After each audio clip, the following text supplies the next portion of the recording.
Have you ever thought about how crucial having a plan is? I mean, like, even just for like getting through the week, it's like that saying, if you don't know where you're going, any road will get you there. That's Lewis Carroll, right? Yeah, exactly. And that idea, strategy being the foundation for success, Yeah. that's what we're really diving into today. Hmm. But more specifically, we're going to unpack how strategy and enterprise risk management, ERM, how they're connected. Mm-hmm. And we're going to use ERM Chapter 7 strategy by Pritesh Biswas. It's really interesting. Right from the start, the author really emphasizes how important it is to get what an organization is really aiming for, which obviously comes from its strategy. Right. He says it's not just like a helpful thing, it's actually like the foundation of effective risk management. If you don't know where you're going, how can you see what's in the way, right? Exactly. So for everyone listening today, our mission is to break down this really important connection between strategy and risk. Yeah. It's like a shortcut to understanding this whole area. Right. Whether you're like a total pro or just curious about how organizations work, we're going to keep it simple. Yeah. No jargon, just the key insights. Yeah, and to keep us on track, we're going to start with strategy itself, then the board of directors. Okay. Then we'll look at different models for strategy, how risk management fits into all the big industry standards, and finally some tools that can help with making strategic decisions. Sounds good. Sounds good. Let's get into it. So this foundational role of strategy. Right. Biswas defines business strategy as what an organization wants to do in the long term and how it's going to get there. Okay. He talks about this like 3 to 5 year vision expressed through strategic objectives. I see. So, it's setting that big picture direction. Exactly. Think of it like, a 5-year plan, but for a whole company. Perfect analogy. Right. And the author, he backs this up with the Oxford English Dictionary definition of strategy. A plan to reach a specific goal. So simple, but it's that intention, that sets it apart from just wandering around aimlessly. And the text is right. A good strategy doesn't guarantee success, but it definitely increases the chances. For sure. The key point is, without that goal, all that work might be wasted. Totally agree. And Biswas breaks down a good strategy into 4 parts. 1, you got to have those clear long-term goals. Yeah. 2, a deep understanding of the outside world. The market, the competition. Exactly. 3, an honest look at your own strengths and weaknesses. And finally, really strong execution. Because even the best plan is useless if you can't make it happen right. Totally. What really drives this home are those quotes he uses, like Lee Bowman, "A vision without a strategy remains an illusion." Powerful. It means dreaming big isn't enough. You need the steps to make it real. And then there's the Lewis Carroll line you started with. How about the road? Yeah, if you don't know your destination, you'll end up anywhere, even somewhere you don't want to be. And Covey, begin with the end in mind. Right. It's about being proactive. Your desired outcome that shapes every decision you make. It all goes back to strategy isn't a nice to have. It's the foundation of everything, even how you manage risks. For sure. And speaking of foundations, what about the board of directors? What role do they play? Well, the text says the main job of the whole governance structure is making sure the strategy is not just made, but actually put into action. Right. It starts at the very top with the shareholders, members, or trustees. They decide the fundamental purpose of the organization, its reason for being. They set the big direction, right? Exactly. And they hand that responsibility to the board of directors to oversee that purpose. Okay. The board then is in charge of setting specific objectives, measurable goals to help the organization achieve its purpose.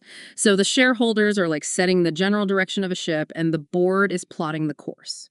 And for us talking about risk management, the board then gives the executive team the power to actually make and execute the detailed plan to hit those goals the board set.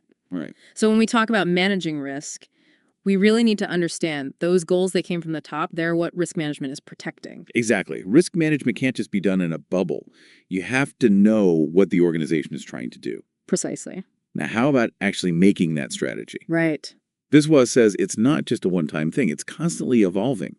Luckily, there are all sorts of models to help develop and evaluate those strategic choices. What's really helpful is how the author groups these models. We start with design models, the tools for creating potential strategies. There's the Ansoff model, which helps figure out product and market growth, different combos. Yeah. Then the business model, Canvas, a great visual tool to see how an organization makes, delivers, and captures value. Right. And then there's COR, which stands for Customer Offering Resources and Resilience, focusing on those key elements from the get-go. I see. What's cool about CORE is it really emphasizes building resilience right into the strategy. Then we go to validation models. Yeah. These help us decide which of those strategies is best. Mhm. This is where we see SWOT analysis, good old strengths, weaknesses, opportunities, threats, Right. Porter's 5 forces, which is how we analyze competition in an industry, and PESTLE. PESTLE stands for Political, Economic, Social, Technological, Legal, and Environmental Factors. So if you're starting a business, PESTLE helps you see potential problems you might have missed. Great point. And then we have implementation models. These are all about taking the chosen strategy and turning it into action. There's VMOST. Which is vision, mission, agendas, strategy, and tactics. Right. It breaks down the big picture into steps you can actually take. Hmm. And there's value chain analysis, which maps out all the things an organization does to deliver its products or services. And finally, review and repurpose models. These are for taking a step back and seeing if your strategies are still working and still make sense for your goals. Biswas talks about the BCG matrix, which analyzes a bunch of products or business units. Cotter's Icebergs is melting, which is about managing change in organizations. Right. And the McKinsey 7S model, which looks at 7 things inside an organization to make sure they're all working together. It's important to remember, though, that those detailed strategies, they're often confidential, kept within the company. Yeah, that makes sense. What you see publicly is more high level, like a strategy statement or an annual report. Which brings up a super important aspect of strategy that a lot of people underestimate: managing your reputation. Oh, yeah. Biswas is right. Reputation risk is a big deal. Almost like a meta risk. Yeah, because it can pop up from anywhere. Organizations with a good reputation, they actually benefit financially. It's called a reputation premium. Interesting. But if that reputation gets hurt, the fallout can be really bad. So managing and protecting it has to be part of your overall strategy. Think about how one bad news story or social media thing can undo years of work. Exactly. A bad reputation can mess up customer loyalty, investor confidence, even hiring. Right. It might seem intangible, but the financial hit is very real if you don't manage it. Okay, so we have a good idea of what strategy is the board's role and some of the models used. Right. Now, the big question: how does risk management actually fit into the strategy? Biswas gives us a clear 4-step process. The first step is to really understand the context, the strategy, the specific goals, and crucially, the organization's risk appetite.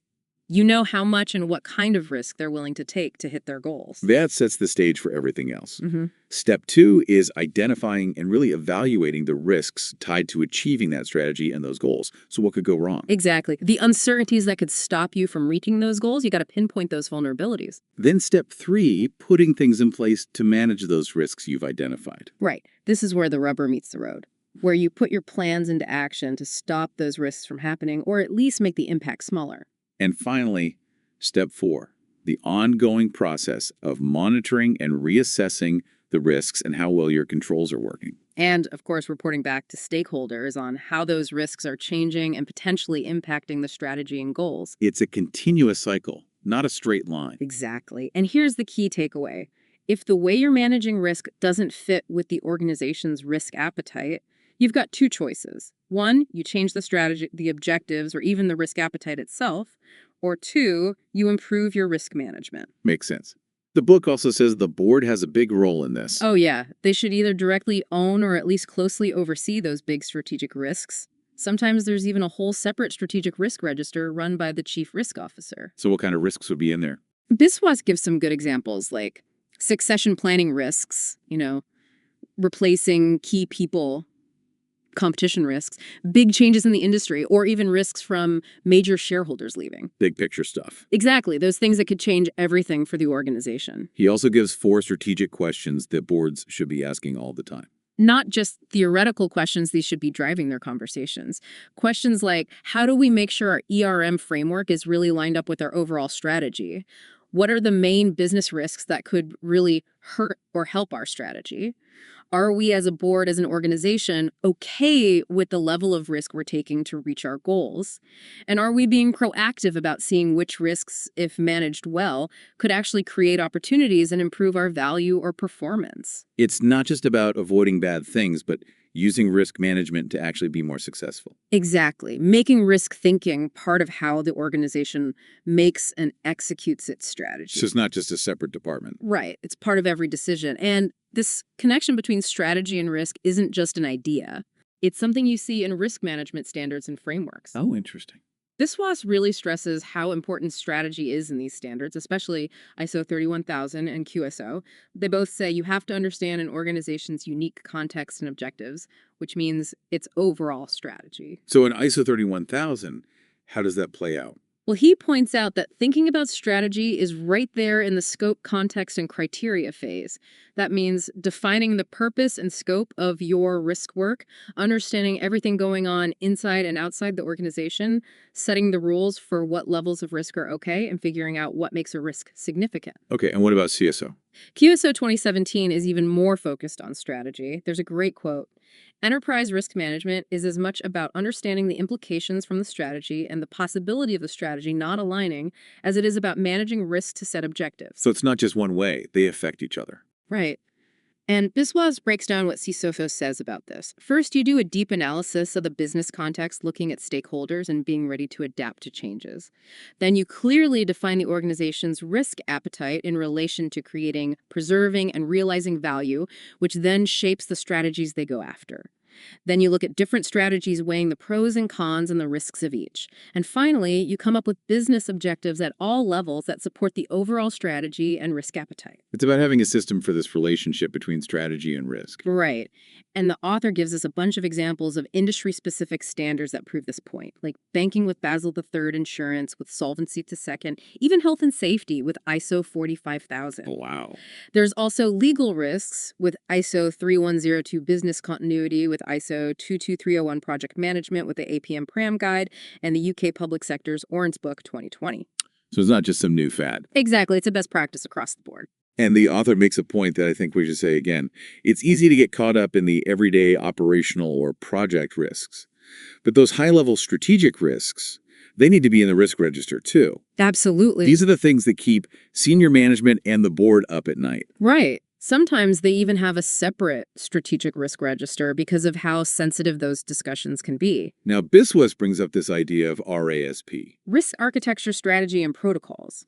It's important to remember the strategy here is about risk management strategy. So how the organization will manage all kinds of risks. Right. Not the overall business strategy we've been talking about. Okay. And where an organization is in its life cycle can change its risk management strategy. So like a new company versus a really established one. Exactly. A startup or a company growing fast, their focus is on getting into the market and growing. They're likely to have a flexible risk management approach probably built into everyone's jobs. But a mature company may be focusing on profit efficiency and innovation. They'll have a more formal risk management system in place, maybe a whole department for it. This shows that risk management isn't fixed. It changes as the company and its priorities change. Right. And Biswas explains what a full risk management framework looks like under RASP.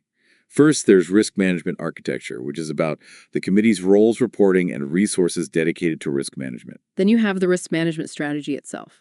This is the organization's philosophy on risk, how they handle it, their risk appetite, their policies, how they assess risk, and their priorities for managing different risks. Okay. And finally, the risk management protocol. This is about the actual tools and techniques for risk management, the classification system, the procedures for assessment, the controls they have, how they respond to incidents, documentation, training, audits, and reporting. And he brings us back to that important point of alignment. The organization's risk appetite has to match its overall strategy. Right. The level of risk they're actually willing to take to reach their goals has to fit with their big picture direction. And this affects how they decide who gets to make decisions about risk throughout the company. Mhm. So we've established that strategy and risk management, they're connected. Totally. Let's look at how risk management can actually help us understand and use those strategy models we talked about earlier. Sounds good. Biswas points out that more and more companies are including ERM in the strategy process right from the beginning. Yeah, it's not about setting a strategy and then figuring out the risks later. It's about thinking about risk when you're creating the strategy. Right. It's like what COSO 2017 says, understanding the role of risk in strategy selection. You have to weigh the potential rewards and the potential risks. Right. Instead of just asking what could go wrong with our strategy, we need to be asking broader questions about the future, about our supply chains, about what the competition might do, and about new technology. So let's see how we can add risk management thinking to each stage of using those strategy models, the design, the validation, the implementation, and the review and repurpose stages? Let's start with design. Okay. With the Ansoff model, which is about product and market growth, Biswas links this to risk appetite. If a company wants to grow really aggressively, like going into totally new markets and products, they need to be able to handle more risk. That makes sense. With the business model canvas, which looks at all the pieces of how a company creates and delivers value risk management, helps us identify risks everywhere. By thinking about each part, customer segments, value propositions, channels, and so on, organizations can see potential risks and also figure out what controls they need to make things run smoothly. Okay. And the KR model is all about resilience from the very beginning.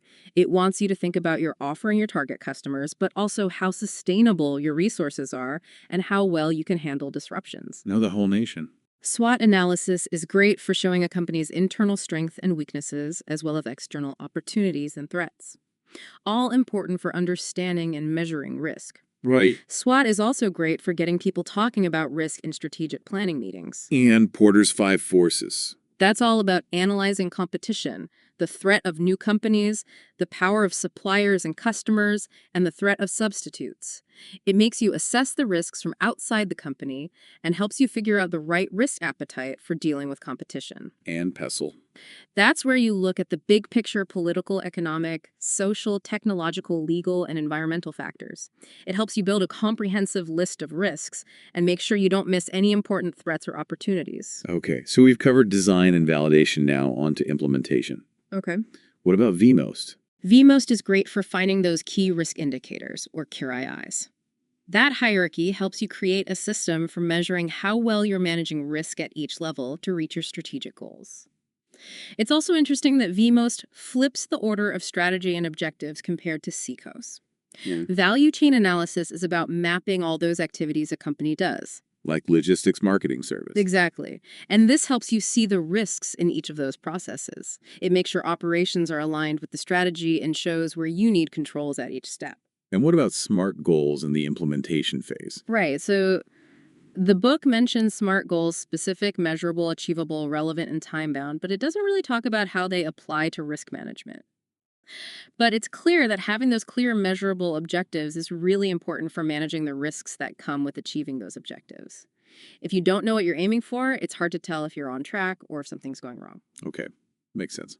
Finally, what about review and repurpose? The BCG matrix is really useful here. It puts a company's products or business units into 4 groups based on market share and growth. That helps you decide what level of risk is okay for each part of the company, I see. which then affects how you report and monitor risks, because the acceptable level of risk will be different depending on the role of that product or business unit. Makes sense. The Cotter model, which is about managing change in organizations, is great for planning for different scenarios and stress testing. It makes you think about challenges and how you'd react at each step of a big change. Okay. And the McKinsey 7S model looks at those 7 internal elements of an organization's strategy, structure, systems, shared values, styles, staff, and skills. It helps you assess how well your internal controls are designed, implemented, and working. By thinking about both the hard stuff and the soft stuff, you get a complete picture of the organization's ability to manage risk and carry out its strategy. So we've seen how risk management can fit into all these different strategy models. Now, Biswas talks about some specific tools for risk management that are helpful when companies are choosing between different strategies. He points out that a lot of times companies have more good ideas or potential projects than they have the money, people, or technology to actually do. Right. So they have to make choices about which options have the most potential, but also think about the risks, and these tools help with that. The first tool he talks about is the Suns and Clouds chart. Created by Vaughn Evans. Right. It's a visual way to look at the big risks, the clouds, and the big opportunities, the suns, that go with each strategic option.